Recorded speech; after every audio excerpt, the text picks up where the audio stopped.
The eyes of the world now look into space,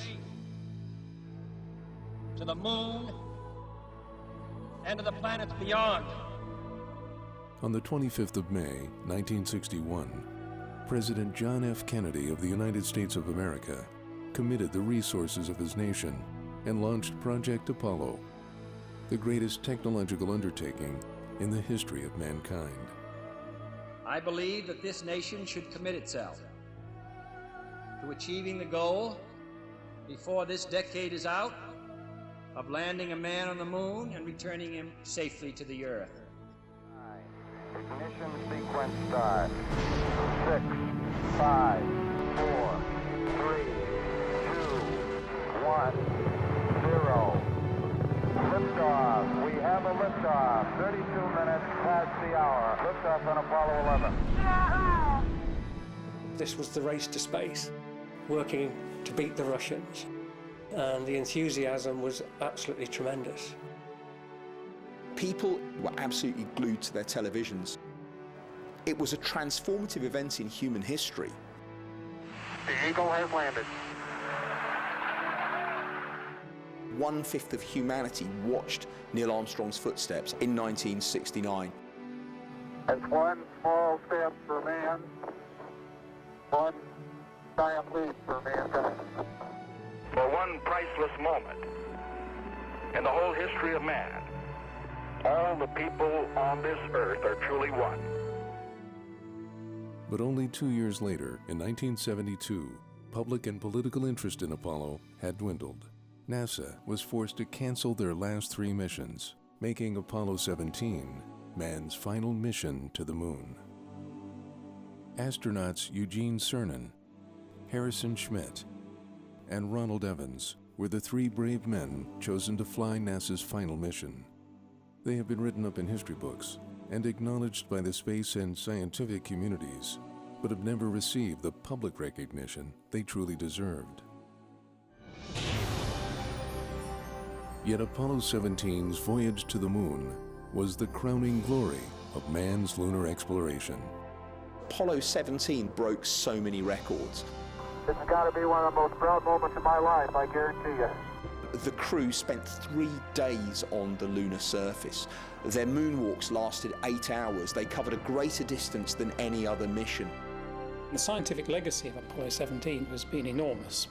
Had Apollo 17 not happened when it did, I shudder to think really what textbooks would have to say, even now, about the early history of the solar system.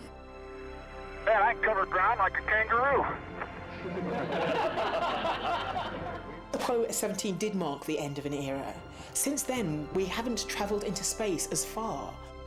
Apollo 17 is the hidden jewel of the US lunar space program.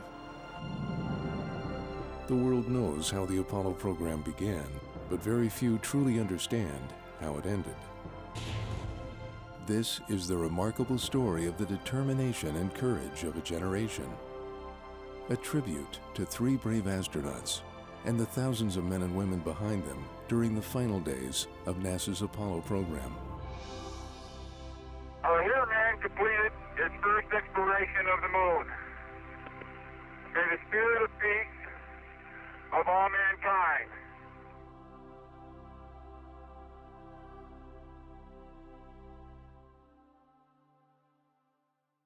In 1961, when President Kennedy launched the Apollo program, the space age was only in its 4th year.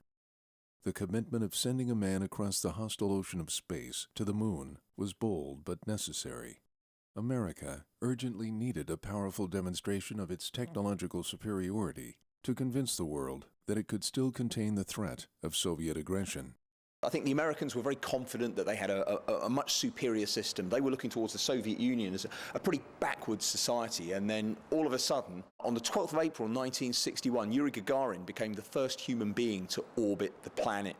That put the Americans, certainly at a cultural level, into a bit of a panic. It's fair to say that if the Americans had put the first human being into space, then we wouldn't have had the political drive for success that culminated in Project Apollo in the 1960s. The National Aeronautics and Space Administration, NASA, began assembling a task force of 400,000 top scientists and technicians that over the next 7 years would develop the vast spectrum of technologies needed to put a man on the moon. I got involved in the Apollo principally because of my, I think, obsession with spaceflight. I started with reading Dan Dare in Eagle, like a lot of people did, and then there was an advert in the Daily Telegraph which said they were looking for people to work on the Apollo program in the States. And I thought this was just the bee's knees. So I applied and got the job, and I thought I'd died and gone to heaven. Everybody who worked on Apollo was so enthusiastic. Of course, it was the race to space, and it was just magic. Involvement in the Apollo program was really a fantastic thing. It seemed that almost anything was possible. I worked for Lockheed Electronics Company, and I supported the Guidance and Control Division laboratory. It was exciting at times, it was scary at times, but working on it gave a sense of achievement. Kennedy's dream was finally realized in July 1969 when Apollo 11 touched down on the lunar surface, marking man's most significant accomplishment in the history of exploration. Photographs of flags and footprints were beamed around the world. America's prestige had been re-won, and they established themselves as the world's superpower. Politically, the race to beat the Russians to the moon had been won, but NASA's scientific mission was just beginning. Over the next 2 years, their confidence and proficiency in lunar exploration went from strength to strength. But in 1970, despite this monumental achievement, the 10 proposed missions were cut short, making Apollo 17 NASA's final lunar mission. The public was losing interest because they just saw people going to the moon time and time again, apparently doing the same things, not realizing what science was being done. So with a lack of public interest, the government started to lose interest.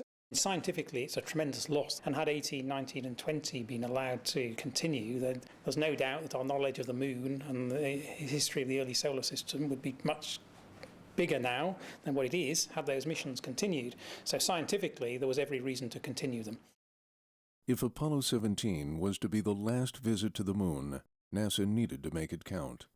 NASA's growing confidence in supporting longer operations meant that Apollo 17 would become the most productive lunar mission of the entire program. Apollo 17 was a mission of superlatives in so many ways, and it broke so many records. The crew spent 3 days on the lunar surface. Their moonwalks lasted 8 hours. They covered a greater distance than any other mission. And yet by December 1972, most of the American public and much of the global public had lost interest completely. So I always think of Apollo 17 as being the hidden jewel of the US lunar space program. Apollo 17's mission commander was former U.S. Navy pilot and veteran astronaut Gene Cernan. He is one of only 3 men who have voyaged to the moon twice. Cernan first flew on the Gemini program and later became the lunar module pilot on Apollo 10, the dress rehearsal for the lunar landing, where he flew within 15 kilometers of the surface. Cernan had to wait 3 years and 6 missions until he would fly again and finally set foot on the moon. Gene Cernan was very good. He was very, very competent, and all these people were so keen to do a good job on the moon. It was really amazing. They really wanted to put our hardware out there and get it working and get the science. Command Module pilot Ronald Evans was selected late into the Apollo program while flying combat missions in Vietnam. Apollo 17 would be his first and only spaceflight. Joe Engle was the proposed lunar module pilot, but after Apollo 18 was canceled and it became clear that this would be the final lunar mission, the scientific community pressed NASA to select a scientist astronaut to go to the moon. Engle was dropped from the program, and Harrison Schmitt, also known as Jack Schmitt, took his place to become the first and only geologist to step foot on the moon. Jack Schmitt was picked as one of the first 6 original scientist astronauts in 1965. People said he had a fanatical focus upon Apollo. There were some of his colleagues who doubted that he had any other life apart from Apollo. But he got himself noticed for the right reasons, totally committed, changed geology training for the astronauts, raised the profile of geology within the entire program. I met Harrison Schmitt on Apollo 15. He was the backup lunar module pilot. The experiments that I was working on had to be exercised by each crew member before we loaded them into the lunar module and sent them off to the moon. So Harrison Schmitt came over to have a look at the experiments and picked up the magnifying glass, and he looked at it and he said, "Do you know what a geologist does when he finds a rock to look at?" And we said, "No." And he said, "He does this." He said, "Have you ever tried doing that in a spacesuit?" But he was a great guy to work with, very easy and very professional, as most of them were.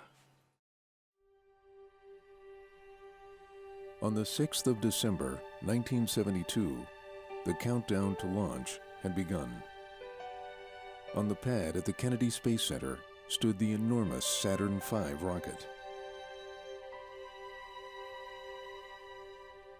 It is still the largest vehicle ever to put human beings in space. It weighed about 6.8 million pounds. The thrust of the first stage was 7.5 million pounds. Just a really remarkable accomplishment.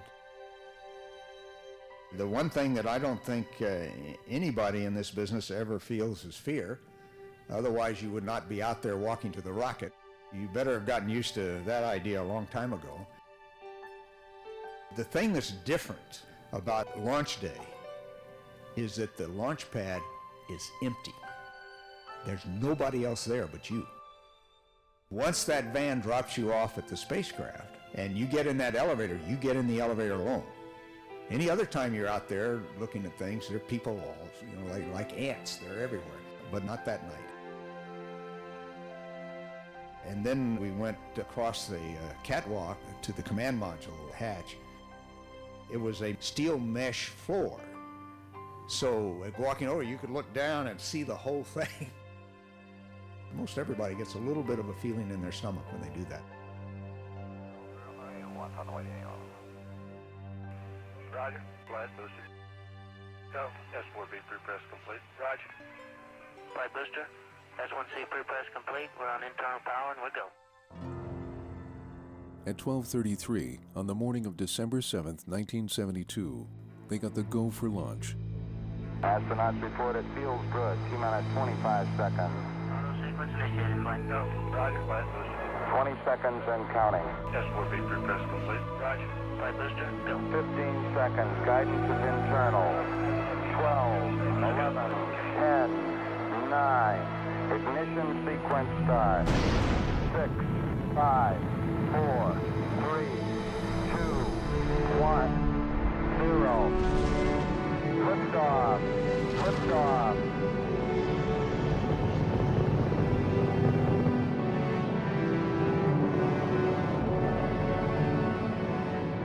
Apollo 17 is the only night launch of the Saturn V rocket. It turned night into day, and even from 500 miles away, it was incredibly bright in the night sky. And I think it was a fitting end to Project Apollo that night launch really summarized what the whole program was about. 17, your go. 17 is go. You're looking great. Right on the line. One of the things that you don't get in your training is the physical feeling of the launch. I got a pitch and a roll program, and this baby is really going. Roger that. Stand by for mode 1 Bravo. It's a very heavy, low-frequency vibration. The first thing that I remember thinking was, why did we do all the simulations? Because I couldn't read anything on the gauges. That vibration was something. 3 Gs, 3.5 Gs. Hold on. Beautiful. Fido. Flight photo work, go. Go across the board. Man.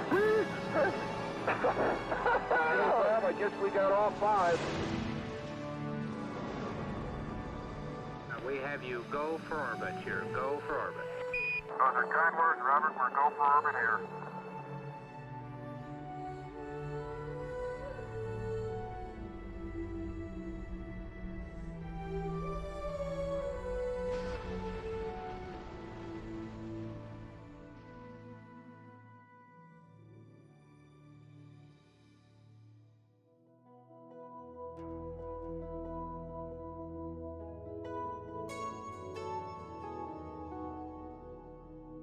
We had 2 orbits of the Earth before we were going to restart that third stage rocket that had inserted us into orbit in order to accelerate to 25,000 miles an hour and go to the moon. At a distance of 45,000 kilometers, the crew took what is believed to be the most widely distributed photographic image of all time. Famously known as the Blue Marble, this incredible image was the first picture of the fully illuminated face of planet Earth. We are seeing the Earth as it truly is, a grand oasis in the vastness of space. We take our planet for granted, but seeing it like that, sort of isolated from everything, it just gave a different perspective. And I think in some ways it almost stimulated the environmental movement. We saw our planet as a whole, and we saw it as vulnerable. The picture of the Earth as a blue marble brought home to people how fragile our Earth is and how stupid all the arguments are between nations. We're just all on this big spaceship together, and we better get along. No human being has since been at a distance where taking a whole Earth photograph like this has been possible. Exactly which of the Apollo crew took this amazing image is unclear, but like so many other aspects of the Apollo program, this breathtaking photograph changed our perception of our beautiful planet forever. Apollo 17's landing site was a small valley located in the Taurus-Littrow region. Taurus-Littrow sits close to the edge of an impact basin. This vast basin was formed about 3.9 billion years ago as a result of a comet or asteroid collision. The site's geological significance was of great interest to NASA. Taurus-Littrow was chosen as a landing site for the last Apollo mission because it was a mixture of highland and lowland terrain. And of course they had a geologist as the principal investigator, if you like, on the mission itself. And I guess he was in his element driving around the moon's surface.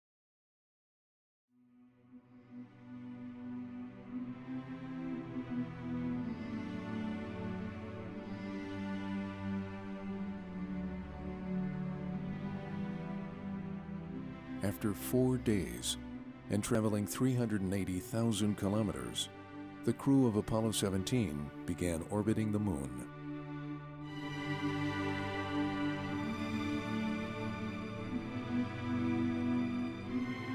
We, as human beings, committed ourselves to a gravitational field of another planet. And that was the first time. Apollo was the first time that human beings did that. There was no absolute guarantee that you were going to return, but it broke that bond with the Earth that ultimately, I'm sure, will lead humans on a path to the settlement away from our Earth.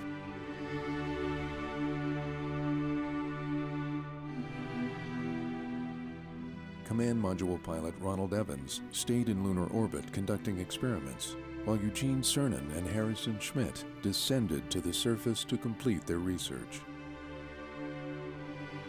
Okay, 1511510 entered. 42 degrees, 47 now. 47 degrees through 49 degrees. Okay, all flight controllers, gonna go for landing. Retro, go. Rhino, go. Guys, go. Control, go. Telcom, go. GNC, go. Ecom, go. Surgeon, go. Capcom, we're go for landing. Dellinger, you're go for landing. I'll need the probe. I'll give it to you. Oh, are we coming in? Oh, baby. It's so hard to describe. It's incredible. The lunar module pilot doesn't get to look outside very much. My job was to make sure that the commander had information off the computer that would tell him where he was going and gave him information as we got closer and closer to the surface on what his velocity rates were. Okay, stand by for pitch over. We're level with the top of the seats now. Roger. Stand by for pitch over, Jack. Pitch there it is. Proceeded. And there it is, Houston. There's Camelot. Wide on target. I see it. We got them all. 42 degrees, 37 degrees, to 5,500. 38 degrees. 3,000 feet. 53 degrees. Okay, I've got Jorge, I've got Poppy, I've got the triangle. Fuel is good. 1,500 feet. 54 degrees, Gene. Approaching 1,000. You're through 800 feet. H-shot's a little high. Yeah, I don't need the numbers anymore. Okay, you're 31 feet per second, going down to 500. That's a little high, Gino. Okay. Going down at 5. It feels good. 110 feet. Stand by for some dust.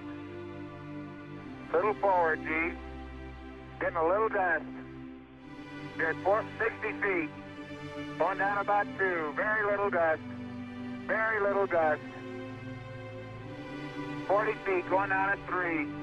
Stand by for touchdown. Stand by. 25 feet. Down at 2. Feels good. 20 feet. Going down at 2. 10 feet. Stand by. 10 feet. Stop contact. Stop push. Engine stop. Engine arm. Proceed. Command override off. Mode control add. Hold. Pings auto.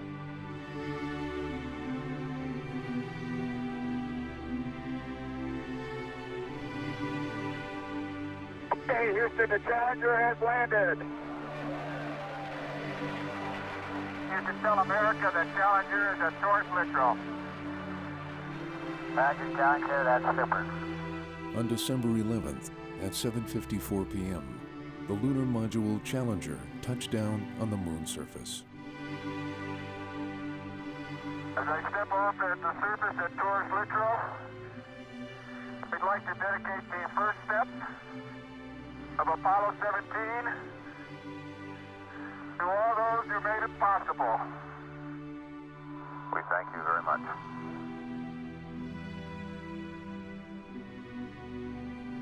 This has got to be one of the most proud moments of my life, I guarantee you. Okay, Jack. How about the flag right over here in this little mound? Right there. Watch your fingers. Don't know how far we could do, but I know I think you hit something solid with that one. No, it was still going. Yeah, but did you ever see it vibrate like that? No, I've never put a flag up in the moon before. What? Pull that end. You're gonna have to get it down to my level. Tall guys are all alike. Okay? That's what it looks like it's waving in the breeze. Yes, sir. How about right there? It does wave when you do that.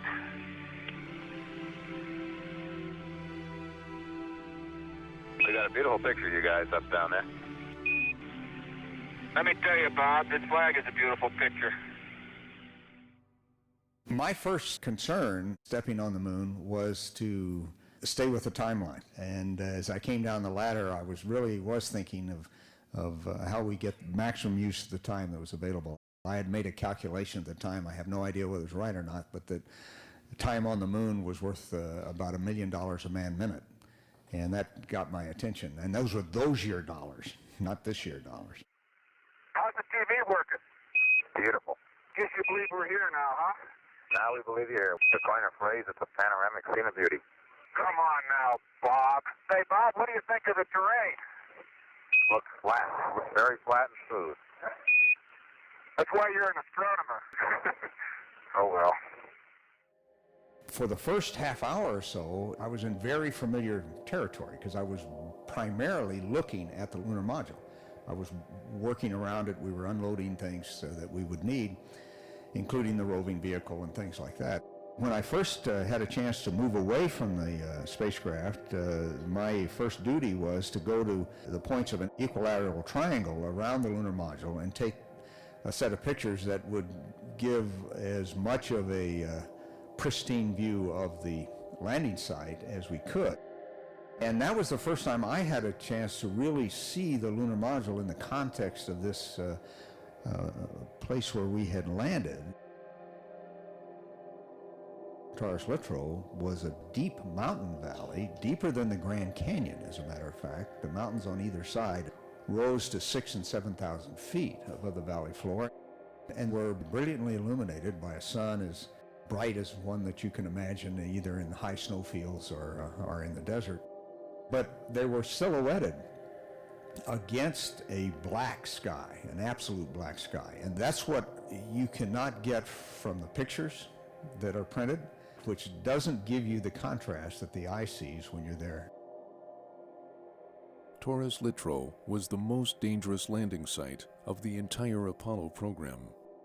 Although the risks taken to land in the Taurus-Littrow Valley were great, the payoff was the opportunity to sample a larger and more diverse selection of geological material than ever before. Boy, is that pretty inside. Woo! We haven't seen anything like this. I haven't, unless you've been holding out on me. The samples returned would contain rock both older and younger than that of any other Apollo mission. Taurus-Littrow Valley was selected because it was a diverse site geologically. Within an easy driving distance of the landing site, there are these highland blocks. There's the North Massif and the South Massif. These highland blocks were formed as mountains.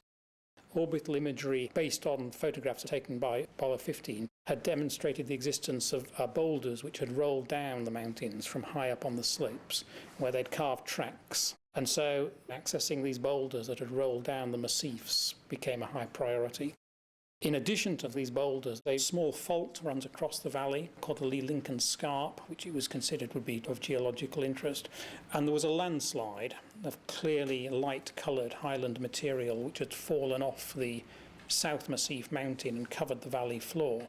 So all in all, it was a very geologically diverse valley where a lot could be explored in the time available to the astronauts with their lunar roving vehicle.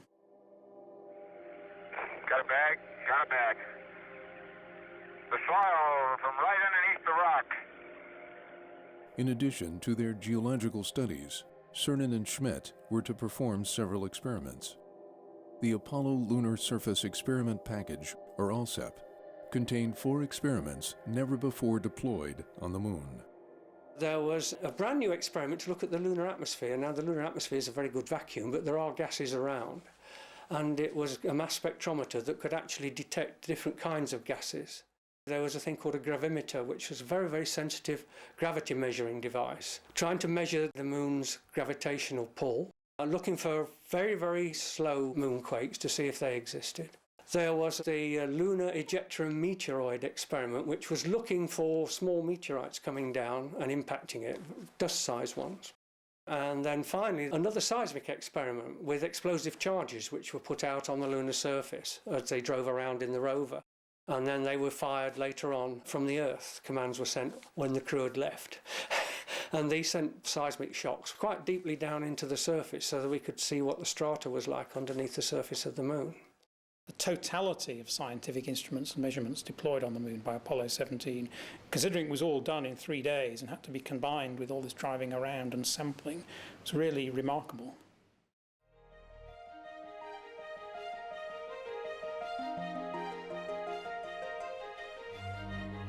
The lunar rover was an outstanding vehicle for field exploration. It weighed about 450 Earth pounds without anything on it. It got a little bit heavier as we got on it and put our equipment there. It could go about 6 or 7 miles per hour over that surface. Now that doesn't sound like very much, but I'll tell you, remember 1/6 gravity, you hit a bump and you're going to be off the surface a bit. And it does seem like it's going a lot faster than that. We actually had it up to 18 kilometers an hour, which would be about 12 or 13 miles an hour going downhill once. And I think even Gene Cernan regretted going quite that fast. It was pretty hard.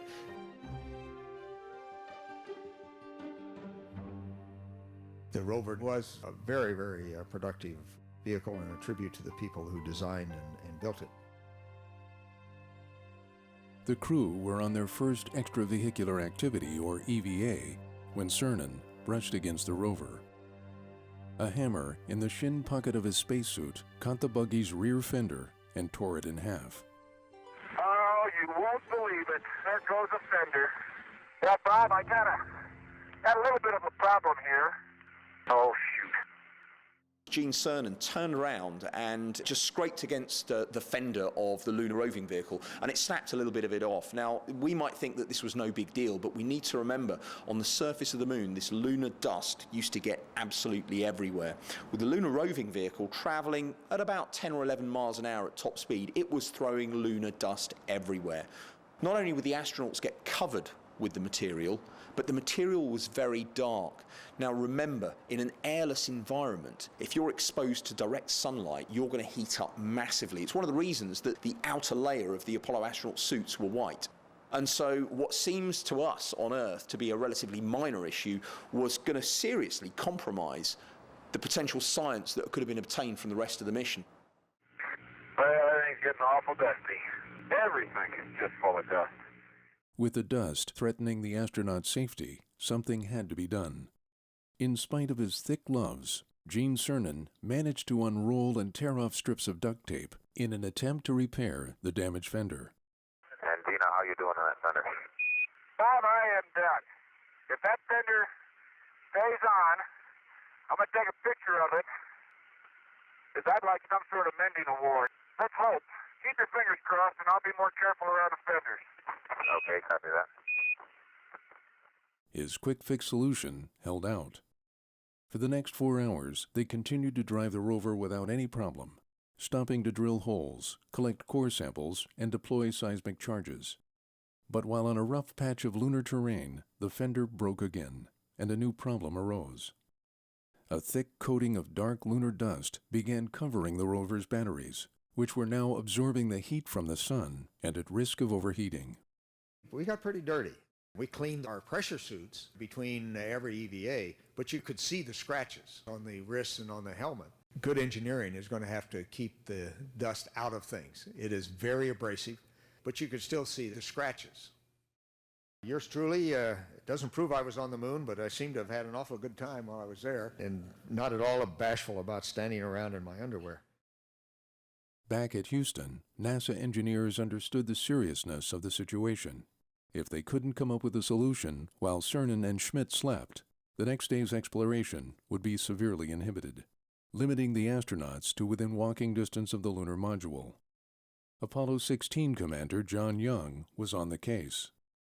John Young spent the night working in a spacesuit back at Houston, working out a procedure to fix it. And they worked out that they would use an old map that they'd already been using that they didn't need again. They taped it into a curve and then found 2 little clamps which they could use to clamp it to the dust guard. When the astronauts woke the next morning, Mission Control had instructions for a replacement fender. The new fender held for the rest of the mission, which was to be another 15 hours of EVAs. Apollo 17's true science potential was saved by duct tape. Don't go anywhere without it. Although the lunar rover allowed the astronauts to cover great distances, they still had to travel on foot when setting up experiments and collecting samples. They quickly became confident moving in the lower gravity of the moon, which is 1/6 of that on Earth. Oh, bury me not on a lone prairie where the coyotes howl in a windblown tree. This is the best way for me to travel, uphill or downhill. What's that? Like this, 2-legged hop, and on level ground I can skip. This 2-legged thing is great. Man, I can cover ground like a kangaroo. Whee! I was strolling on the moon one day in the merry, merry month of December. Now, May's the month. May, that's right. May is the year of the month. They did, however, end up with their knees in the dust on more than one occasion. Okay, yep. Remind me to dust my camera too, will you? Don't forget to dust your camera. I'm gonna get this thing out now that I got it. No. Boys, you know, that's what you call getting down into your work.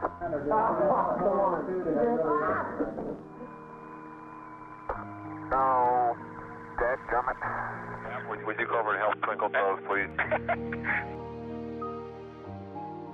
Anytime you felt a little bit homesick, you could look up and see the Earth, only 240,000 miles away.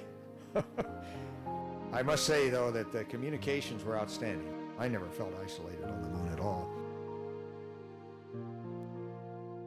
During their second EVA, the crew visited a crater named Shorty Crater. Shorty had excited scientists back on Earth, as it's surrounded by a halo of soil that is significantly darker than the general terrain. After the 7-kilometer drive to Shorty Crater, Harrison Schmitt looked to the soil stirred up by his feet. He found what is considered to be one of the most significant of all Apollo's discoveries. Oh, hey! There is orange soil. Well, don't move it till I see it. It's all over. Orange. Don't move it till I see it. I've stirred it up with my feet. Hey, it is! I can see it from here. It's orange. You know, there's a stereotype about science as being dull and unemotional. I think the story of the orange soil on Apollo 17 just blows that myth to pieces, because when you look at the pictures of the moon, they could be colour pictures, but the moon looks pretty grey. And then all of a sudden, on Apollo 17, in this monochrome landscape, you've got bright orange soil appearing. Now, when this was reported, you can hear it in the voices back in mission control. You know, there is orange soil, there's excitement. And I'll never forget that there's one of the geologists supporting the mission, and he is almost shaking with excitement. Fantastic, sports fans. I've got my tools of the trade right here. The significance of this was that the orange soil, it was thought, could be evidence of volcanic activity. Now, this landing site had been chosen specifically to try and look for evidence of volcanic activity. So it's, I think the words that Jack Schmitt used were, I think we found what we were looking for. Oh man, that's incredible. Jack, that is really orange. When analysed through a microscope, the coloured soil turns out to be made of tiny, tens of micron-sized orange glass beads that's been erupted in a fire fountaining eruption in the Taurus-Littrow Valley. The orange glasses are in fact the youngest samples found in the Taurus-Littrow Valley, but they're still 3.6 thousand million years old. Because the moon seems to be so dry, it had been assumed that the primary volatile responsible for driving these fire fountainings was carbon dioxide gas. But evidence has been found that some of the volatiles responsible for driving this volcanism may have been water after all. And so these glasses are still, 40 years on, actively at the centre of lunar science today. And as I step out onto the plains of Taurus-Littrow, oh, what a nice day. Oh, funny, there's not a cloud in the sky, except in the Earth. The astronauts' third and final EVA provided an opportunity to study the large boulders that had rolled down the north wall of the Taurus-Littrow Valley. This large boulder had rolled down the North Massif about 1.5 kilometers. I'm there for scale. It hit a change in slope and broke into 5 pieces there and stopped. And it has told us a great deal about the nature of these huge impacts that have occurred on the moon and before that occurred on the Earth. Holy smoly! Why are we on a slope? You okay? It's one of the blue-gray rocks, Bob, and it's got a light-colored fragment that runs the full height of it, about 1.5 meters thick, and then it's got a blue-gray rock on the other side. Okay. Here I am, folks, in the middle of a boulder field. Just minding my own business.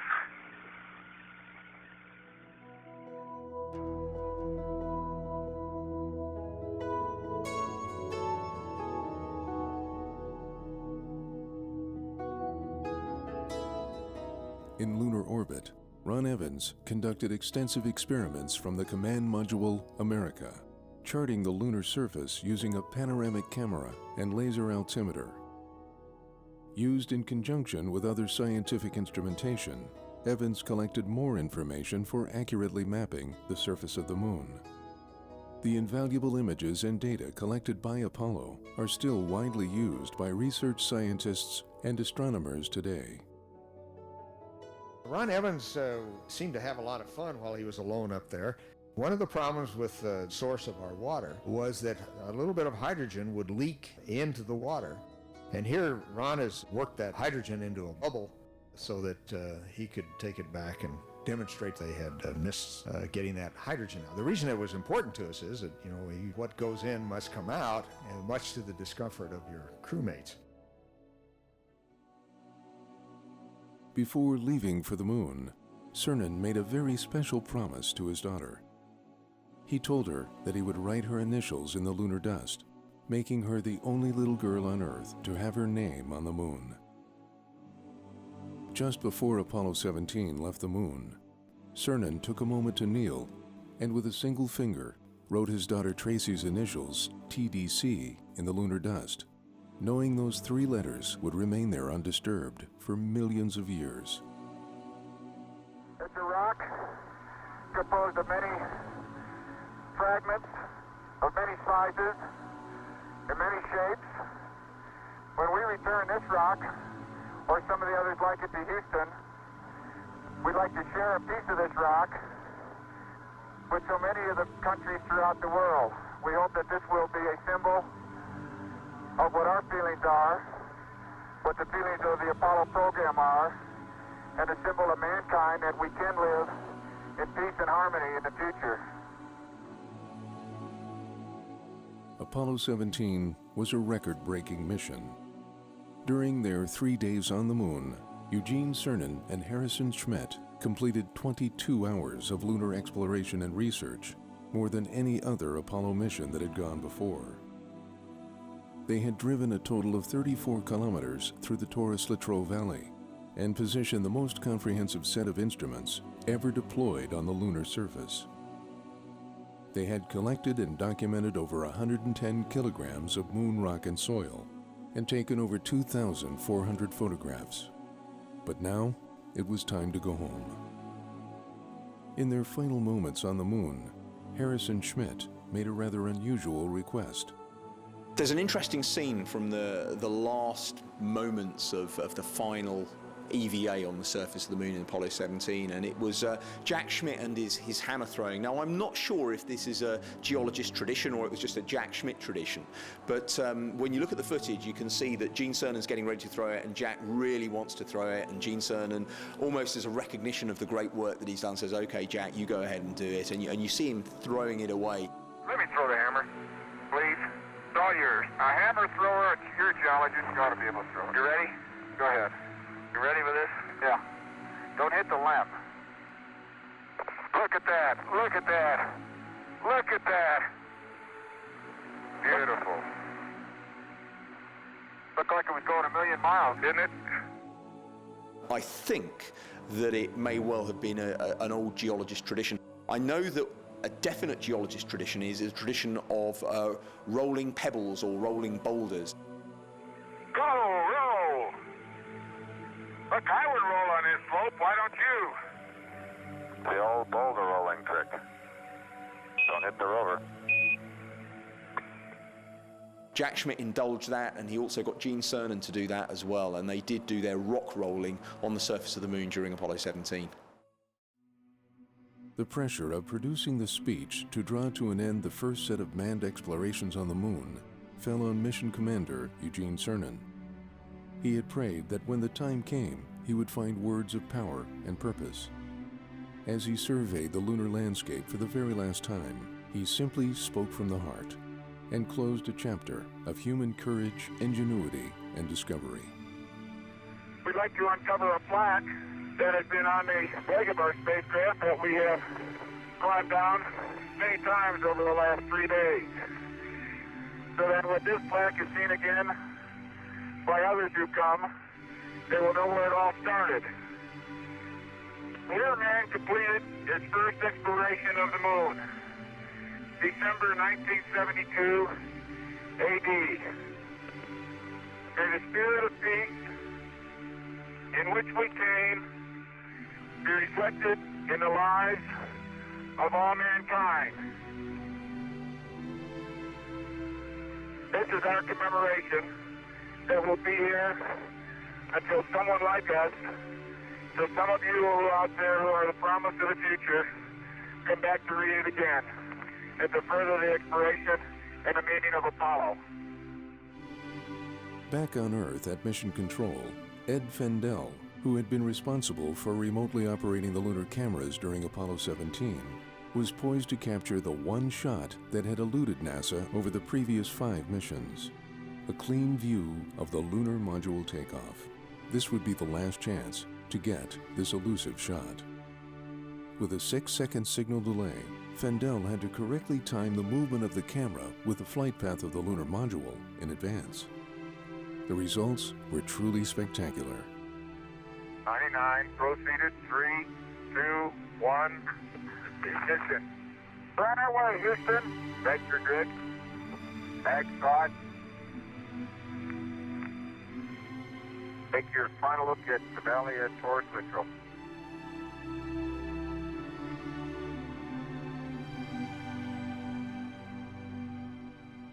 Good to see you. Good to have you all back up here.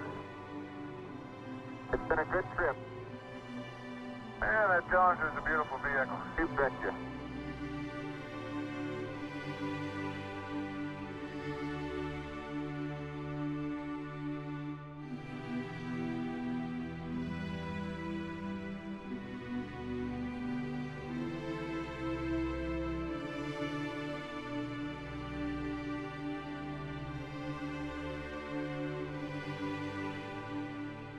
Following the rendezvous and docking with Ron Evans in the command module, the crew proceeded to transfer the precious lunar samples and film. Apollo 17 spent an additional 3 days in lunar orbit, conducting yet more orbital science, and they would be the last men to witness the famous Earthrise. And as we leave the moon and Taurus-Littrow, we leave as we came, and God willing, as we shall return, with speed and in hope for all mankind. Godspeed the crew of Apollo 17.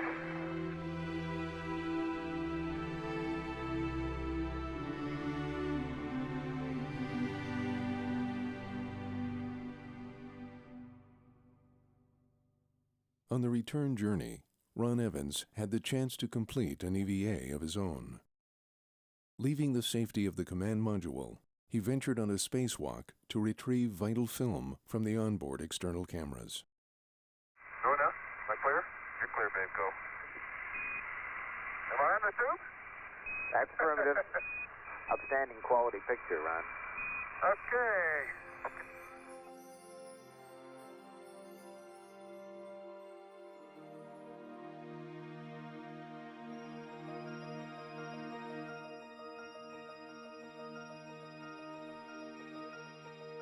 3 days later, we've entered the Earth's atmosphere.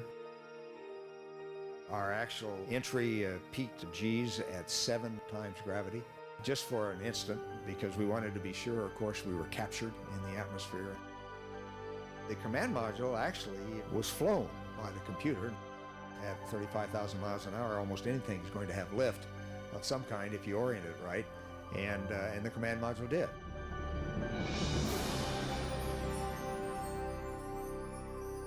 At this point, we had gone through the deployment of drogue chutes at 25,000 feet, and then this deployment of the main chutes at about 10,000 feet.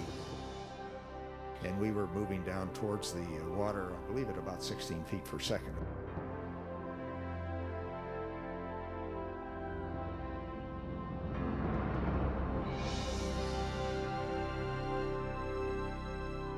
Apollo 17 may have been viewed by many cynics as a lackluster mission. But nothing could be further from the truth. When the crew finally splashed down in the warm blue waters of the Pacific Ocean, it didn't just signify the closing of the Apollo program, but the true end of an era. Apollo has transformed the way we look at the moon. Apollo has transformed our understanding of the moon's importance. There is a treasure trove of discoveries still to be made from the lunar samples, from the instruments that are still active on the surface of the moon.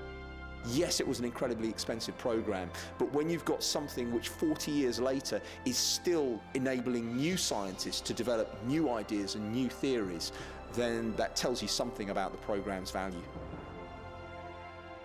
It was an extraordinary period in human history. We gained a first-order understanding of another planet for the first time. And what was accomplished by the generation of Apollo does symbolize a great new understanding of what we now know about the early history of the Earth. It symbolizes a new source of resources for the planet, particularly in energy, and it symbolizes a new path to the settlement of our solar system.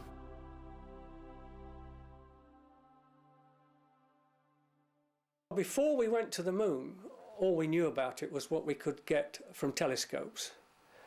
Getting to the moon, being able to bring samples back, to be able to make measurements of its atmosphere, its magnetic field, what its structure was, taught us a lot, not only about the moon, but how the Earth and the moon were created originally. Apollo 17 was the culmination of the whole Apollo program, and it put a very satisfactory line under the whole thing, and scientists are still studying the data brought back by the whole program.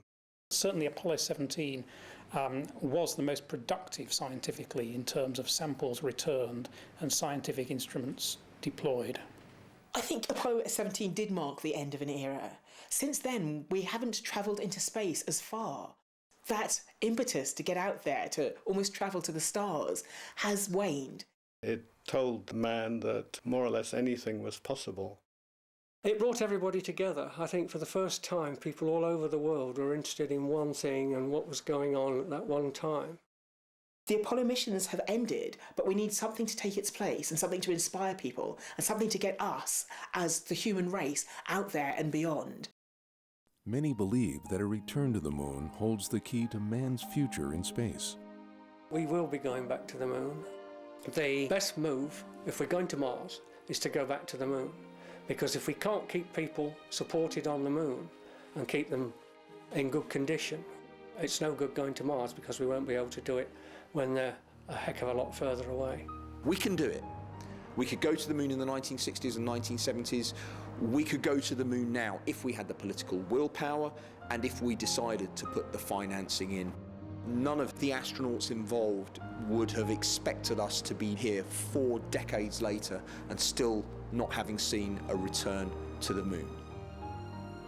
But ultimately, the Apollo for our times would be the challenge of getting a human being to Mars. It's not just about exploration, it's about securing the future for humanity.